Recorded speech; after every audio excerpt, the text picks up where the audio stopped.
Bonjour à toi et bienvenue sur le blog Les énergies c'est la vie by Claudie. Je m'appelle Claudie Bilbao, je suis mentor spirituel, j'accompagne, je disais les femmes, mais je dirais même plus les âmes qui souhaitent transformer leur vie en transformant leurs énergies et en transformant leur intérieur. Et là aujourd'hui, dans cet épisode de podcast, je vais te parler de quelque chose euh, dont j'ai parlé hier dans mon dernier live sur ma chaîne YouTube, du même nom, Les énergies c'est la vie by Claudie. Je vais t'expliquer un petit peu les éruptions solaires, tempêtes géomagnétiques, tout ça, mais de façon simple. Si tu souhaites avoir des compléments d'informations, il y a des informations sur mon blog. J'ai créé un blog et j'ai créé des articles qui expliquent tout ça, où il y a des tableaux, des images.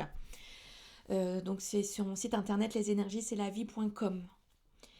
Parce que là, je ne vais pas te présenter d'image, donc si tu veux pouvoir voir des choses, rends-toi sur mon site internet au niveau du blog, donc lesénergiesc'estlavie.com. Alors, le soleil a des cycles.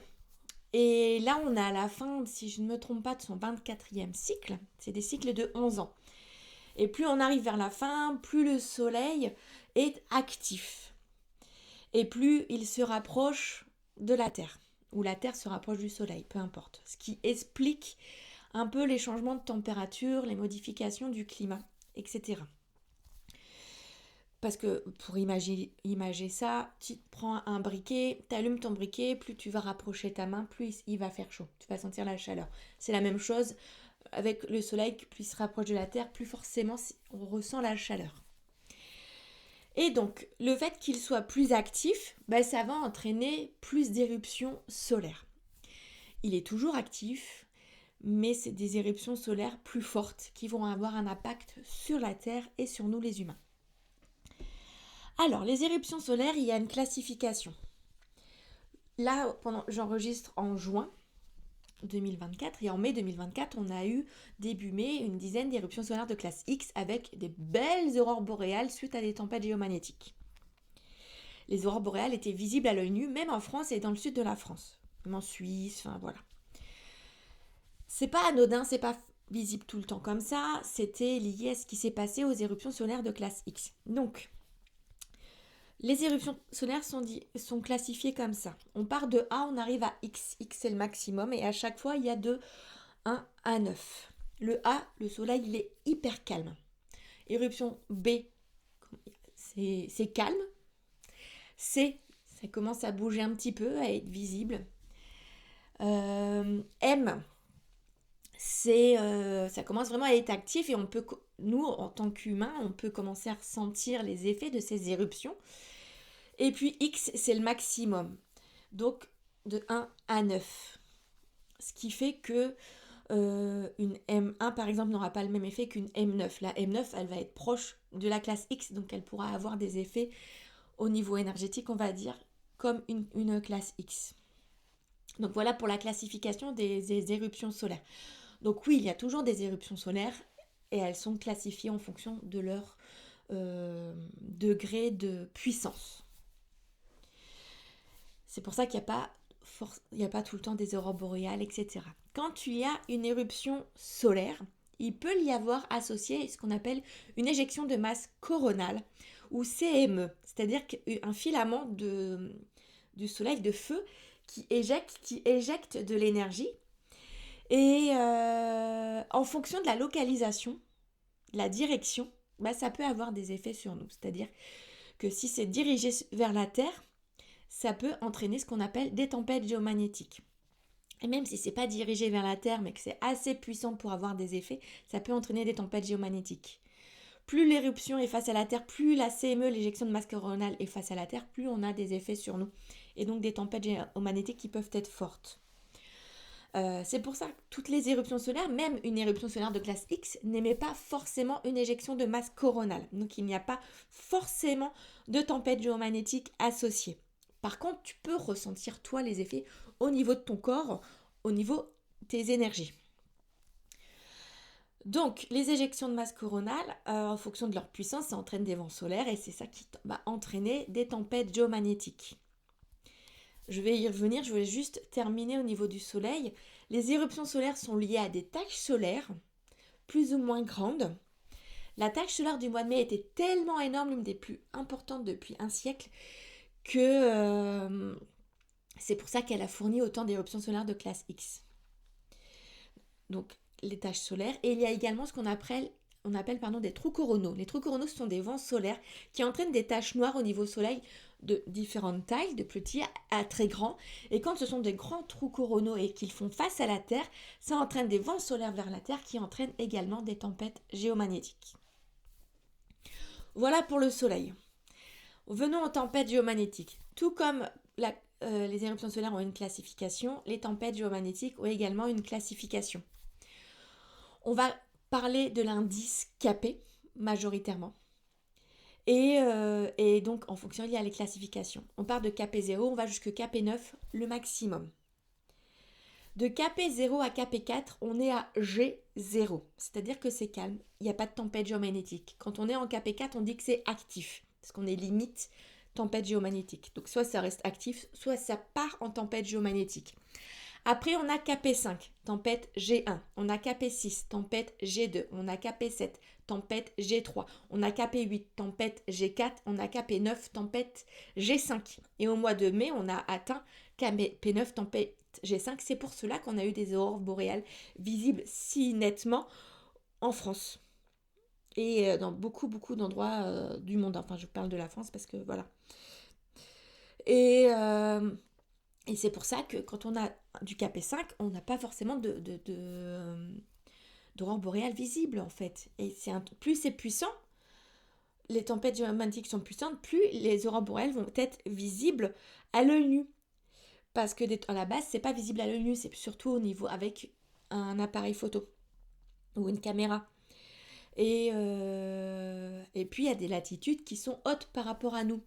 Il y a ce qu'on appelle, comment je vais appeler ça, je me souviens plus le terme. Il y a une autre notion on va appeler l'indice BZ. Je ne vais pas aller plus loin dans les explications parce que je ne saurais même pas trop rentrer dans les détails, mais l'indice BZ, sud ou nord en fait, qui est associé à ces tempêtes géomagnétiques. Donc si la direction est sud, c'est-à-dire latitude sud, il y a les éruptions, je m'en mêle les pinceaux. Les aurores boréales qui vont être visibles plus au sud, qui peuvent être visibles donc en Écosse, il y a des types plus au sud, et en fonction de la puissance, en France, en Belgique, tout ça. Et si le BZ est orienté nord, même si tu as une puissante tempête géomagnétique, il n'y aura pas d'aurores boréales qui seront visibles plus au sud, parce que ça restera dans des latitudes classiques en fait. Là où il y a le plus souvent les éruptions, les aurores boréales. Voilà pour ce niveau-là. Et quelque chose que j'ai oublié d'expliquer par rapport au soleil, c'est les tempêtes de flux de protons, classées entre de S0, S1 jusqu'à S3. On a eu pour la première fois, pour vraiment la première fois, une tempête S3 le week-end dernier, il y a quelques jours. Ça n'était jamais arrivé. Les tempêtes de flux de protons sont liées à des éjections de masse coronale, donc qui peuvent être isolées, donc à des éruptions solaires et qui sont longues en fait dans la durée. Généralement, une éruption solaire c'est court, mais ça peut être long sur plusieurs heures. Et donc ça modifie les flux de protons. Et donc ça entraîne des tempêtes de flux de protons qui peuvent avoir des effets sur le corps humain, sur les énergies, mais également sur les appareils. Et c'est vrai ce que j'ai oublié de dire, en fonction de plus l'éruption solaire est élevée, plus il peut y avoir des pannes électriques, des pannes d'ondes au niveau hertzienne surtout. Et vraiment le jour où peut-être où il y aura une énorme éruption solaire qui sera X9 par exemple, il y aura peut-être une panne d'internet. Mais les éruptions solaires, ça joue surtout dans ces cas-là, là où il fait jour. C'est-à-dire que si l'éruption solaire, elle est pour nous à 3h du matin, heure de France, ce sera l'Océanie qui aura les répercussions principales, les pannes, parce que ce sera vers là où plus ce sera dirigé. Nous, on aura des ressentis, mais on n'aura pas forcément les mêmes effets. Et voilà, je crois que j'ai tout dit à ce niveau-là. Et pour terminer, il y a la résonance de Schumann. Donc la résonance de Schumann, c'est du point de vue énergétique de la Terre. On peut appeler ça les battements de la Terre. Donc la résonance de Schumann varie en fonction des énergies. Ça se calcule en amplitude, en hertz. Et quand on dépasse, à partir de 40, quand on dépasse une amplitude de 40 Hz, on passe aux énergies de la 5e dimension. Il y a des couleurs, des graphiques, ça je t'invite à te rendre sur mon site internet parce que j'ai traduit une image que j'ai trouvée sur les réseaux sociaux où on expliquait ça. J'ai traduit en français pour que les Français puissent comprendre et sachent lire seuls la résonance de Schumann. Donc en fonction de ce qui se passe, il y a des effets sur le corps humain. Tous les symptômes en lien sont généralement les mêmes, que ce soit le soleil ou la résonance de Schumann. Tu les trouves sur mon site internet, donc au niveau du blog. Et il y a la résonance de Schumann, elle a des il peut y avoir des cycles. Il y a il y a des moments c'est super calme, il y a des moments où on peut avoir des super pics pendant plusieurs jours. Il y a des moments c'est super calme, mais on voit un petit peu de blanc, de jaune, donc c'est qu'il y a un travail qui se fait malgré tout. Voilà, il y a beaucoup de choses qui peuvent se passer. C'est facile de suivre la résonance de Schumann. Moi, je suis tout ça sur Twitter, et parce qu'il y a des bots qui partagent. Pour le soleil, il y a une application Space Weather Live qui est sur Twitter ou sur Facebook, mais qui est une application qui donne des alertes. La résonance de Schumann, il n'y a pas, mais c'est un site, c'est en russe, parce que la principale partagée, c'est les relevés viennent de Russie. Après, il y a d'autres endroits où il y a des relevés, le graphe est différent, mais je les connais moins, je ne suis pas capable d'expliquer, parce que je n'ai pas cherché dessus, parce que ce n'est pas ce qui est le plus partagé. Donc, je reste sur, moi, le graphe de Russie, parce que ça me parle plus quand je parle de la résonance de Schumann. Après, il y a d'autres personnes en anglais qui vont partager également ce qui est, il y a, au niveau de l'Italie, et je ne sais plus d'autres endroits, qui vont parler de la résonance de Schumann. Donc tout ça, ce sont des énergies qui vont jouer sur tes énergies, donc qui peuvent entraîner des symptômes. Ce qui est important de comprendre, c'est qu'au niveau symptomatologie énergétique, que ce soit lié aux éruptions solaires, aux tempêtes géomagnétiques, à la résonance de Schumann, aux tempêtes de flux de protons, c'est que ça ne dure pas. Si tu as des symptômes qui durent dans le temps, c'est que tu as une pathologie, tu as quelque chose qui ne va pas dans le physique, donc médecin. C'est pour ça que et c'est la même chose quand tu reçois un soin énergétique. Tu peux avoir des symptômes post-soin énergétique, ça c'est pareil, j'en parle sur mon site internet. Au niveau de l'onglet soins individuels, il y a un sous-onglet définition des soins énergétiques. Et donc tu as des effets, tu peux avoir des effets après un soin énergétique. Et c'est pareil, c'est 3 jours ou 4-5 jours maxi, pas plus si ça dure dans le temps. Ce n'est pas en lien avec les énergies, c'est en lien avec une pathologie, avec ton corps physique. C'est pour ça qu'il est important de continuer à voir son médecin et pour être sûr de ce qu'on a en fait, de faire des tests si besoin est pour éliminer une pathologie et pas te retrouver dans la merde parce qu'on t'aura dit que c'était énergétique, en fait ça l'est pas.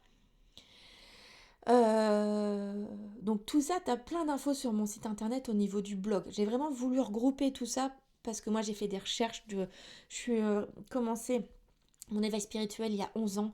J'ai fait plein de recherches, je m'intéresse depuis 3-4 ans au niveau de tout ça, de Schumann et du soleil. Donc j'ai fait des recherches pour moi, pour comprendre la classification à un moment. Et donc j'ai voulu partager ça sur mon blog. C'est pour ça que tu trouves plein d'informations sur mon blog. Je ne le reprends pas dans le guide que je vends sur mon site internet parce que c'est des choses qui... sinon, je ferai un guide de 200 pages. Et donc, voilà, il y a des choses qui sont accessibles comme ça, gracieusement, que j'offre sur mon site internet. Mais tout ça, c'est en lien avec toutes les recherches que je fais. Et à chaque fois que j'apprends des choses, je vais le mettre, je vais le partager. Là, j'ai d'autres idées pour en parler de choses. Je verrai quand j'en parlerai. Mais voilà, abonne-toi à ce podcast, n'importe où tu l'écoutes, et